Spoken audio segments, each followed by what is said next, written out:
Hello dear student, welcome to agriculture Adda 24/7। Agriculture Adda 24/7 में मैं हिना नथानी आप सभी स्टूडेंट्स का बहुत बहुत स्वागत करती हूँ। गाइस, लास्ट क्लास में हम लोगों ने एक बहुत ही प्यारा कंसेप्ट पढ़ा था क्लाइमेट के बारे में। तो गाइस, आज मैं उसी टॉपिक के बारे में थोड़ा सा और आपको डिटेल में बताऊँगी। आज हम लोग क्लाइमेट की बात नहीं करेंगे। लास्ट क्लास में जब मैं आपको क्लाइमेट के बारे में बता रही थी तो मैंने आपको एटमॉस्फेरिक लेयर के बारे में भी थोड़ी बहुत चीज़ें बताई थी, लेकिन सारी चीज़ें नहीं बताई थी। तो गाइस, आज की क्लास में हम उसी टॉपिक को कंटिन्यू करेंगे। उसी टॉपिक के बारे में आज के क्लास में हम लोग पढ़ेंगे। तो गाइस, इससे पहले आप सभी स्टूडेंट को सब्सक्राइब करना है एग्रीकल्चर अड्डा 24/7, ताकि आपको इसी तरीके से इंपॉर्टेंट वीडियोस मिलती रहें जो आपके एग्जामिनेशन में बहुत सारे क्वेश्चंस दे सकती हैं। यानी कि क्वेश्चंस नहीं दे सकते, आई मीन इनसे आपके क्वेश्चंस एग्जामिनेशन में आते हैं, राइट। तो चलिए गाइस, जल्दी से स्टार्ट करते हैं हमारा आज का वीडियो, जो बहुत ही ज़्यादा इंपॉर्टेंट होने वाला है आप सभी के लिए। गाइस, इसके साथ साथ आपको भी डाउनलोड करना है एग्रीकल्चर अड्डा 24/7 के ऐप को, क्योंकि इस ऐप पे आपको क्वांट्स, रीजनिंग और इंग्लिश की क्विजेस मिलती है जब आप कैटेगरी में जाकर के एग्रीकल्चर चूज करते हो, और एग्रीकल्चर के क्वेश्चंस भी मिलते हैं। तो चलिए गाइस, जल्दी से स्टार्ट करते हैं हमारा आज का बहुत ही प्यारा ऐसा topic, that is about atmospheric layers. तो बेटा, एटमॉस्फेरिक लेयर्स के बारे में आज हम लोग बात करेंगे। एटमॉस्फेरिक लेयर्स होती क्या है? क्या आपने इनके बारे में कभी सुना? बिल्कुल, अगर हम एग्रोमेटीरियोलॉजी पढ़ते हैं तो हमने इनके बारे में सुना है, कुछ चीज़ें पढ़ी भी हैं, लेकिन कुछ चीज़ें हमें क्लियर भी नहीं है, तो वो आज मैं ही आपको बताने वाली हूँ। तो बेटा, एटमॉस्फेयर क्या होता है? Basically mixture of gases. बहुत सारी गैसेस के मिक्सचर को हम क्या बोलते हैं? एटमॉस्फेरिक लेयर्स बोलते हैं। बेसिकली एटमॉस्फेयर बोलता है, नॉट एक्चुअली एटमॉस्फेरिक लेयर्स। तो बेसिकली बेटा, होता क्या है कि आपके सन से और अर्थ के बीच में, जो हमारा सन है और अर्थ है, इन दोनों के बीच में कुछ लेयर्स होती हैं गैसेस की। तो उन लेयर्स को ही हम क्या बोलते हैं? एटमॉस्फेरिक लेयर्स बोलते हैं। तो एटमॉस्फेयर क्या हो गया? मिक्सचर ऑफ गैसेस, जहाँ पर हमारी नाइट्रोजन और जहाँ पर हमारी oxygen, carbon dioxide, carbon monoxide, बहुत सारी गैसेस होती हैं, उसको हम बोलते हैं एटमॉस्फेयर। लेकिन जब हम बात करते हैं एटमॉस्फेरिक लेयर्स की, तो सन से लेकर के अर्थ के बीच में जितनी भी लेयर्स होती, इन्हें बोला जाता है एटमॉस्फेरिक लेयर्स। तो आज हम कुछ ऐसी ही लेयर्स के बारे में बात कर लेंगे, राइट। तो आप यहाँ पर देख सकते हो सन और अर्थ, और इसके बीच में जो डिस्टेंस है, तो इसके बीच में गैसेस हैं बहुत सारी, और इन्हीं गैसेस की लेयर को हम एटमॉस्फेरिक लेयर्स बोलते हैं। तो गाइस, सबसे पहले हम यहाँ पर डिफरेंट लेयर्स की बात करेंगे, जैसा कि आप यहाँ पर देख सकते हो। तो सबसे पहले अर्थ के पास होती है हमारी ट्रोपोस्फेयर, फिर उसके बाद आता है हमारा stratosphere, after that mesosphere. Mesosphere के बाद जनरली हमारी आती है थर्मोस्फेयर, जिसको हम आइनोस्फेयर्स भी बोलते हैं, और इसके बाद आती है हमारी लास्ट और एट द एंड एक्सोस्फेयर। तो ये हमारी कुछ लेयर्स होती है जिनके बारे में हम लोग पढ़ेंगे अभी एटमॉस्फेरिक लेयर्स में, ठीक है। तो चलिए गाइस, सबसे पहले हम लोग यहाँ पर बात कर लेंगे ट्रोपोस्फेयर की। तो बेटा, ट्रोपोस्फेयर की जो लेयर है, बेसिकली ट्रोपो का मतलब होता है मिक्सिंग।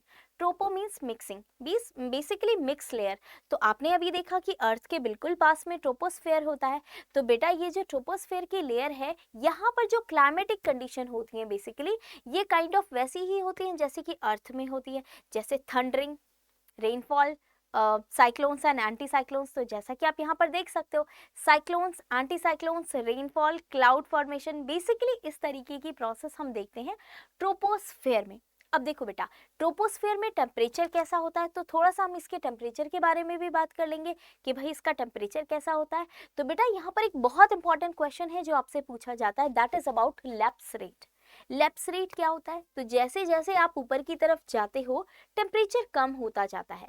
जैसे जनरली हम लोग खुद भी देखते हैं, प्लेन एरिया से जब हम ऊपर की तरफ जाते हैं, यानी कि हिली रीजन की तरफ जाते हैं, तो टेम्परेचर कम होता है। हिल्स में टेम्परेचर कम होता है, पिकनिक के लिए हम लोग जाते हैं ना, और प्लेन्स में जनरली टेम्परेचर ज़्यादा होता है। ऐसा यहाँ पर भी होता है। जैसे जैसे आप ट्रोपोस्फेयर से ऊपर की तरफ मूव करते हो एलिवेशंस में, तो यहाँ पर 6.5 डिग्री सेंटीग्रेड टेम्परेचर रिड्यूस होता है एवरी 1 किलोमीटर। जैसे आप 1 किलोमीटर ऊपर जाओगे, 6.5 डिग्री सेंटीग्रेड टेम्परेचर रिड्यूस करेगा। फिर अगेन आप ऊपर जाओगे, 6.5 kilometre 6.5 degree centigrade temperature reduce करेगा। तो हर 1 किलोमीटर पे 6.5 डिग्री सेंटीग्रेड टेम्परेचर रिड्यूस करता है, और बेटा इसी को हम बोलते हैं लैप्स रेट। बहुत बार आपसे पूछा जाता है। तो यहाँ पर एलिवेशन वाइज आपका जो टेम्परेचर है वो रिड्यूस करता है। ये जनरली हम किस में देखते हैं बेटा, ट्रोपोस्फेयर में देखते हैं। अब देखो, आपने कभी कभी सोचा होगा कि यार हमारे एटमॉस्फेयर में बहुत सारी लेयर्स हैं, तो इन लेयर्स में से एरोप्लेन कौन सी लेयर में जाता है। तो बेटा इसका क्वेश्चन भी आपको आज मिलने, उस क्वेश्चन का आंसर भी आपको मिलने वाला है। तो देखो बेटा, यहाँ पर जो एरोप्लेन है, ये एरोप्लेन हमारे ट्रोपोस्फेयर से थोड़ा सा ऊपर की तरफ मिलते हैं, राइट। जो हमारी ट्रोपोस्फेयर की लेयर है, जैसा कि आप यहाँ पर देख सकते हो, ट्रोपोस्फेयर से थोड़ा सा ऊपर, यानी कि ऑलमोस्ट ट्रोपोपॉज के आसपास, स्ट्रेटोस्फेयर से नीचे और ट्रोपोस्फेयर से ऊपर, यानी कि ऑलमोस्ट ट्रोपोपॉज के पास यहाँ पर हमारे एरोप्लेन्स चलते हैं। तो गाइज, यहाँ से आपको ट्रोपोस्फेयर से रिलेटेड कंसेप्ट क्लियर हो गया होगा। अर्थ के नियर बाय और ऑलमोस्ट क्लाइमेटिक एक्टिविटीज भी वैसी होती हैं जैसी अर्थ पे होती है। अब हम एक दूसरी लेयर के बारे में बात कर लेते हैं। तो दूसरी लेयर कौन सी है हमारी, दूसरी लेयर है यहाँ पर हमारी स्ट्रेटोस्फेयर। अब बेटा स्ट्रेटोस्फेयर के बारे में हम लोग पढ़ेंगे कि इसके बारे में क्या इंपॉर्टेंट फैक्ट है। तो बेटा स्ट्रेटोस्फेयर के बारे में सबसे ज़्यादा इंपॉर्टेंट फैक्ट ये है कि यहाँ पर हमारी most important layer ozone layer present होती है, यानी कि इस ओजोन लेयर में ओजोन से ऑक्सीजन और ऑक्सीजन से ओजोन बनने की प्रोसेस चलती रहती है। और बेटा ये ओजोन लेयर हमें बहुत सारी हार्मफुल रेज से प्रोटेक्ट करती है, जैसा कि आप यहाँ पर देख सकते हो, सन से बहुत ही हार्मफुल रेज आ रही हैं और वो बेसिकली आपकी स्ट्रेटोस्फेयर के ऊपर ही रुक जाती हैं, क्योंकि ओजोन लेयर यहाँ पर इनको बचा करके रखता है। अभी के टाइम पे हम ओजोन होल के बारे में सुनते हैं ना, ओजोन होल अभी के टाइम का बहुत बड़ा टॉपिक है। तो बेसिकली ये ओजोन लेयर जो है, धीरे धीरे इस ओजोन लेयर की थिनिंग होती जा रही है, जिसको हम क्या बोल रहे हैं, ओजोन होल बोल रहे हैं, जो बहुत ही ज़्यादा हार्मफुल है। क्योंकि अगर ये सन की अल्ट्रावायलेट रेडिएशन, ये हार्मफुल रेडिएशन अगर डायरेक्टली अर्थ पे आ गई तो स्किन कैंसर और बहुत सारी डिजीजेस हो सकती हैं। तो ये बेसिकली ऐसी ही रेज से हमें प्रोटेक्ट करता है। तो बेटा ये तो हम लोगों ने बात करी स्ट्रेटोस्फेयर की।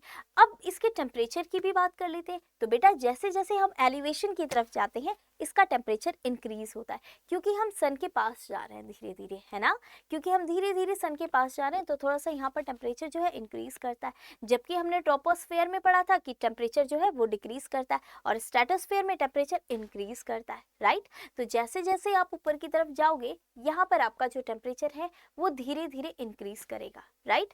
तो यहाँ पर आप देख सकते हो अल्ट्रावायलेट रेडिएशन, जो सन से आने वाली अल्ट्रावायलेट रेडिएशन है, उनको ये रोकता है, और बाकी रेडिएशंस जो हैं वो बेसिकली नीचे की तरफ एंटर करती हैं। बस अल्ट्रावायलेट रेडिएशन ऊपर की तरफ ही रह जाती है हमारी, ठीक है।